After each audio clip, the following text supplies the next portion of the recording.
Israël a-t-il stérilisé des femmes éthiopiennes?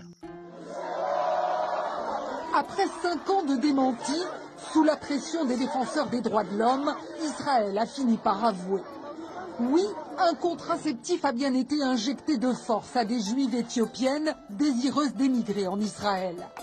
Du Depo-Provera, une piqûre trimestrielle à effet longue durée. Elle était pratiquée avant le départ dans les camps de transit où les migrants apprennent à se servir des objets du confort moderne. Il nous disait, vous n'avez pas besoin d'avoir plein d'enfants. Si vous avez beaucoup d'enfants, vous allez souffrir dans la vie. Vous allez devoir travailler. En Israël, on est obligé de travailler pour gagner sa vie. Ça va être dur financièrement. Alors, il nous faisait une piqûre tous les 3 mois. Est-ce que vous étiez d'accord? Non.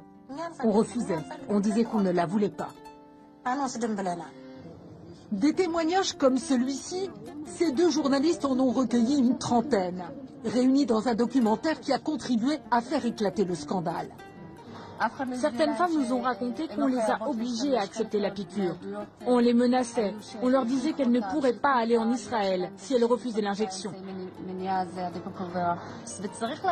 Elles n'étaient pas en situation de refuser. C'est leur vie qui en dépendait. Dans ces cas-là, il n'y a pas de libre choix. En plus, ces femmes ont une culture d'obéissance, de respect de l'autorité. Le Depo-Provera, un contraceptif pas anodin. À l'arrêt du traitement, le retour à la fertilité peut être très long.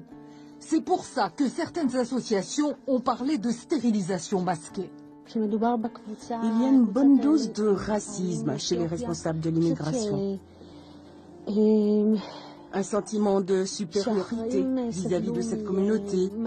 Ils voient les falachas comme des gens naïfs, des faibles, en plus d'être noirs et surtout pauvres.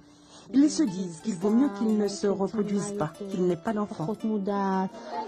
Un scandale qui explique pourquoi ces 10 dernières années en Israël, le taux de fécondité a chuté de moitié chez les Juifs d'Éthiopie.